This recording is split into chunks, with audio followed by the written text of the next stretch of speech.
I'm with the Toronto Renewable Energy Cooperative, and we're trying to develop a 20 megawatt wind farm and some cooperatively owned solar projects, starting with one 250 kilowatt program and then building on that to eventually have a portfolio of projects that we can offer to Ontarians to invest in.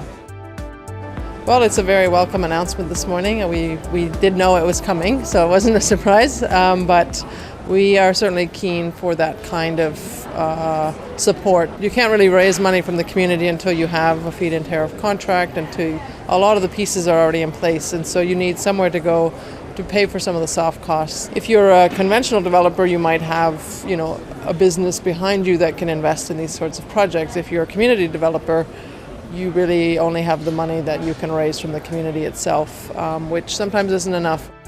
Well, in the case of the the wind farm project, the biggest challenge really was the uncertainty around getting connected to the grid. So we've had a few false starts, if you will.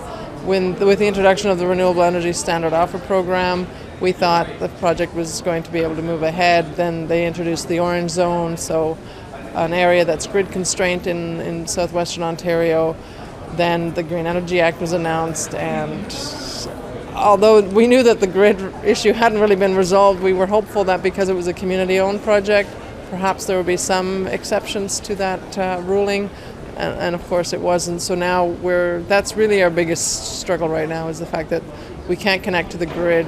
In the absence of that, we can't get a FIT contract. In the absence of a FIT contract, we can't go to the community and raise money. So we can't just stop all development. We have to do our renewable energy approval process. We need to consult with the community. We need to keep things moving so that when we finally get the contract, we're that little bit further ahead than we were, 2 years ago. So the CEPP will be instrumental in helping us address some of those upcoming costs and also having those important discussions around how do we remove those barriers for these kinds of projects.